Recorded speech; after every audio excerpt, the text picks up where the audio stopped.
നേർവീഥി നേർവീഥി നേർവീഥി. Evangelist Kunjumon Thottappally ഇപ്പോൾ ദൈവവചനം പങ്കുവയ്ക്കുന്നു. ശ്രദ്ധിച്ചാലും.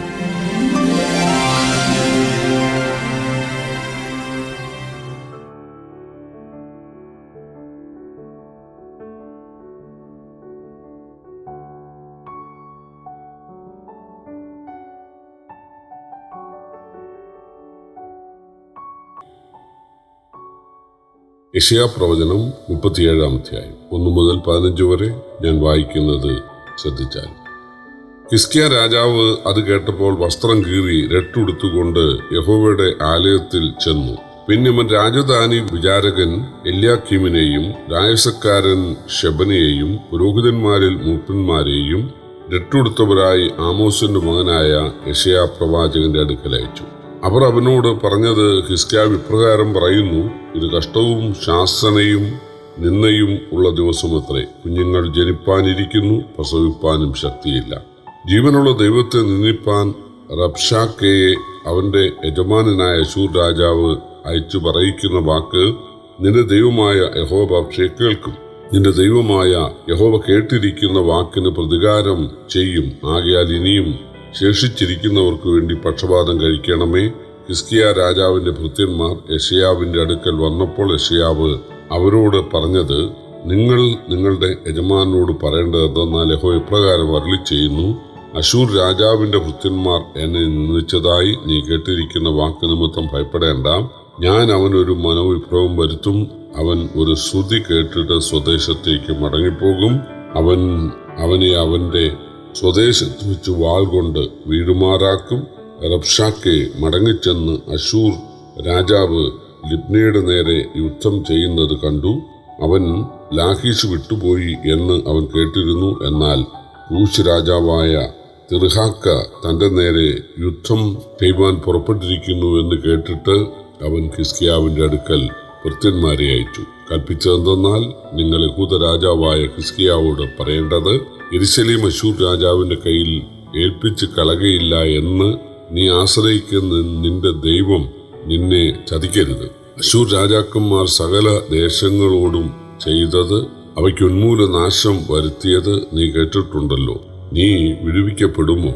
ഗോസാൻ, ഹാരാൻ, രേസെഫ്, തെലസാരിലെ ഏദേന്യർ എന്നിങ്ങനെ എന്റെ പിതാക്കന്മാർ നശിപ്പിച്ചു കളഞ്ഞ ജാതികളുടെ ദേവന്മാർ അവരെ വിടുവിച്ചിട്ടുണ്ടോ? ഹമാത്ത് രാജാവും അർപ്പാദ് രാജാവും സഫർവയിം പട്ടണം ഹേന ഈവ എന്നിവയ്ക്ക് രാജാവായിരിക്കുന്നവനും എവിടെ? ഹിസ്കിയാവ് ദൂതന്മാരുടെ കയ്യിൽ നിന്ന് എഴുത്തു വാങ്ങി വായിച്ചു. ഹിസ്കിയാവ് യഹോവയുടെ ആലയത്തിൽ ചെന്ന് യഹോവയുടെ സന്നിധിയിൽ അത് വിടർത്തി. ഹിസ്കിയാവ് യഹോവയോട് പ്രാർത്ഥിച്ചു. യെശയ്യാപ്രവചനം 37-ാം അധ്യായത്തിലെ പ്രധാന വാക്യം 36-ാം വാക്യമാണ്.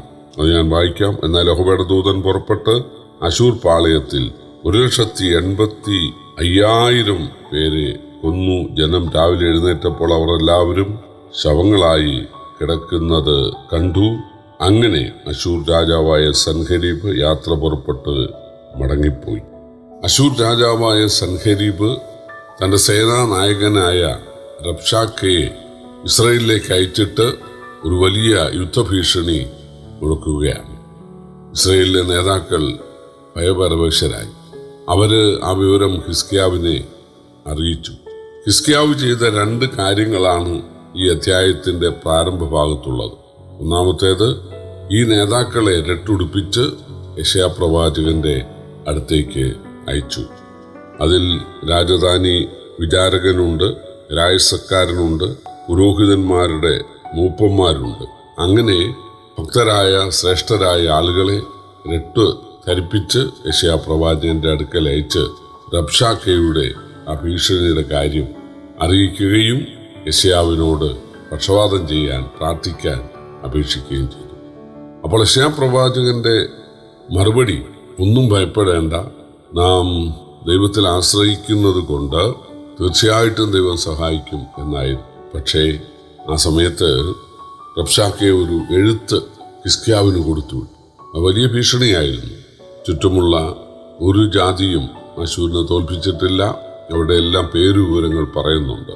അതുകൊണ്ട് തീർച്ചയായിട്ടും അശൂര് നിങ്ങളെ തോൽപ്പിക്കും, നിങ്ങളെ അടിമകളാക്കും, നിങ്ങളെ നശിപ്പിക്കും, ഉന്മൂലനാശം ചെയ്യും. അതിനു മുമ്പേ കീഴടങ്ങുക എന്നുള്ളതായിരുന്നു ഈ എഴുത്തിന്റെ ചുരുക്കം.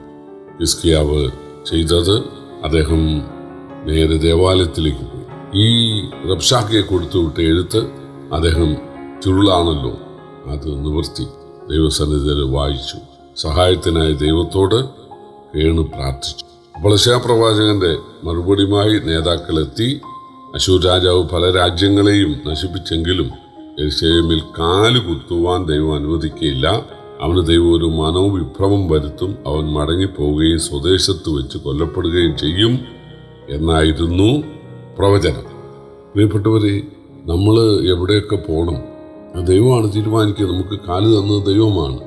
അശൂർ രാജാവ് ഇസ്രായേലിൽ കാല് കുത്തുകയില്ല, അല്ലെങ്കിൽ അവൻ്റെ സൈന്യം കാല് കുത്തുകയില്ല എന്നാണ് ദൈവം പറയുന്നത്.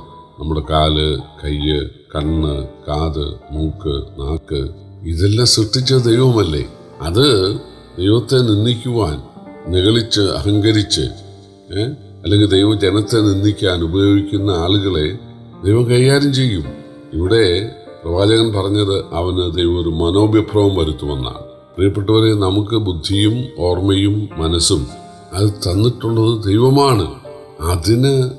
അതിലൊന്ന് തൊടാൻ ദൈവത്തിന് അധികാരമുണ്ട്. ദൈവം അത് ചെയ്യും. ഹിസ്കിയാവിൻ്റെ പ്രാർത്ഥനയുടെ ആത്യന്തിക ലക്ഷ്യം 19-ാം വാക്യമാണ്. ഞങ്ങളുടെ ദൈവമായ യഹോവയെ, നീ ഒരുത്തൻ മാത്രം യഹോവയായ ദൈവമെന്ന് ഭൂമിയിലെ സകല രാജ്യങ്ങളും അറിയേണ്ടതിന് ഞങ്ങളെ അവൻ്റെ കയ്യിൽ നിന്ന് രക്ഷിക്കണമേ. അപ്പോൾ യഹോവ ദൈവമാണെന്ന് സകല രാജ്യങ്ങളും അറിയണം. ഇതായിരുന്നു ഹിസ്കിയാവിൻ്റെ ലക്ഷ്യം, പ്രാർത്ഥനയുടെ ലക്ഷ്യം. പല ആളുകളും പ്രാർത്ഥിക്കുന്നത് രോഗം മാറണം, കടഭാരം മാറണം, ആരോഗ്യം ഉണ്ടാകണം, വീടുണ്ടാകണം, കാറുണ്ടാകണം, വിവാഹം ഉണ്ടാകണം, മക്കളുണ്ടാകണം. ഇതാണ് തങ്ങളുടെ ഭൗതിക ആവശ്യങ്ങൾക്ക് വേണ്ടി വല്ലാതെ യാചിക്കുകയാണ്. എന്നാൽ ദൈവനാമ മഹത്വത്തിനായിരിക്കണം പ്രാർത്ഥിക്കേണ്ടതെന്നാണ് യേശു പഠിപ്പിച്ച പ്രാർത്ഥനയിലുള്ളത്. നിന്റെ നാമം വിശുദ്ധീകരിക്കപ്പെടണം എന്ന് പറഞ്ഞാൽ ഞങ്ങളിലൂടെ, എന്നിലൂടെ ദൈവനാമത്തിന് മഹത്വം ഉണ്ടാകണം. അതാണ് ഭൗതിക കാര്യങ്ങളൊക്കെ അവസാനമായിട്ട് ഞങ്ങൾക്ക് ആവശ്യമുള്ള ആഹാരം അല്ലെങ്കിൽ അപ്പം തരണം എന്നൊക്കെ പിന്നീട് പറയുന്നു. എങ്കിലും പ്രധാനമായത് ഞങ്ങളിലൂടെ ദൈവനാമം മഹത്വപ്പെടണമെന്നാണ്. ശലോമോന് അവിടെ ദൈവം ചോദിച്ചു, നിനക്ക് ഞാൻ എന്താണ് തരേണ്ടത്? നിനക്ക് സമ്പത്ത് വേണോ? ശത്രുക്കളുടെ മേൽ വിജയം വേണമോ? പ്രശസ്തി വേണമോ? ദീർഘായുസ് വേണമോ? അപ്പോൾ ശലോമോൻ പറഞ്ഞത്, നിന്റെ ജനത്തെ നന്നായി ഭരിപ്പാൻ വിവേകമുള്ള ഒരു ഹൃദയം എനിക്ക് തന്നാൽ മതി. ശലോമോന്റെ പ്രാർത്ഥനയുടെ ലക്ഷ്യം, ഉദ്ദേശം ദൈവജനത്തിന് നന്മയായിരുന്നു. അപ്പോൾ ദൈവജനത്തിന് നന്മയുണ്ടാകണം. ഹന്നയുടെ പ്രാർത്ഥന ദൈവജനത്തിന് നന്മയ്ക്ക് വേണ്ടിയായിരുന്നു. നീ എനിക്കൊരു മകനെ തന്നാൽ ഞാനത് അവനെ ദേവാലയത്തിന് അർപ്പിക്കും. ദേവാലയത്തിൽ ഇന്ന് അലങ്കോലമായിട്ടാണ് കാര്യങ്ങൾ നടക്കുന്നത്. പക്ഷേ എൻ്റെ മകനെ പരിശീലിപ്പിച്ച് ഞാൻ ദേവാലയത്തിന് നൽകുന്നതിനാൽ അവൻ അവിടെ ചെന്ന് അതെല്ലാം ക്രമപ്പെടുത്തും. അല്ലെങ്കിൽ അവനാൽ കാര്യങ്ങൾക്ക് വ്യത്യാസം ഉണ്ടാകും. അപ്പോൾ ദൈവജനത്തിൻ്റെ നന്മയാണ് ഹന്ന ആഗ്രഹിച്ചത്. അത് ഏതായാലും അശൂരിൻ്റെ കയ്യിൽ ഏൽപ്പിക്കാതെ വിടുവിക്കുമെന്നതിന് ദൈവം ഒരു അടയാളം നൽകി. അത് 30-ാം വാക്യത്തിലുണ്ട്. ഈ ആണ്ടിൽ നിങ്ങൾ പടുവിത്ത് വിളയുന്നത് കൊയ്യും. 2-ാം ആണ്ടിൽ താനെ കിളിർത്തത് വിളയുന്നത് കൊയ്യും. 3-ാം വർഷം നിങ്ങൾ കൃഷി ചെയ്ത് നിങ്ങൾ ധാന്യങ്ങൾ ശേഖരിക്കും. അതുപോലെ മുന്തിരിയുടെ പഴം നിങ്ങൾ പറിച്ചെടുത്ത് അനുഭവിക്കാനിടയാകും. അതായത് ആദ്യ 2 വർഷങ്ങൾ കൂടെ ഈ ഞെരുക്കം തുടരും എന്ന് ചുരുക്കും. അത് സംഭവിച്ചു. ഈ ഇസ്രയേലിനെതിരെയുള്ള ഭീഷണി ഇങ്ങനെ മുഴക്കിക്കൊണ്ട് അവരെ കുറെ നാൾ ഞെരുക്കാനായിട്ട് അശൂറിന് സാധിച്ചു. അങ്ങനെയാണല്ലോ ഗോലിയാത്ത് 40 ദിവസം രാവും പകലും ഇസ്രായേലിനെ ഭീഷണിപ്പെടുത്തുകയായിരുന്നല്ലോ. അതുപോലെ ഇവർ കുറെ കാലം ഭീഷണിപ്പെടുത്തി അതിൻ്റെ ബുദ്ധിമുട്ട് ദൈവജനം അനുഭവിക്കാൻ ഇടയായി. പക്ഷെ ആ സമയത്ത് അവർ അനുദപിച്ചു. രാജാവ് ഉൾപ്പെടെ അനുദപിക്കാൻ, കരയാൻ ഇടയായി. ദൈവം അത്ഭുതം പ്രവർത്തിച്ചു.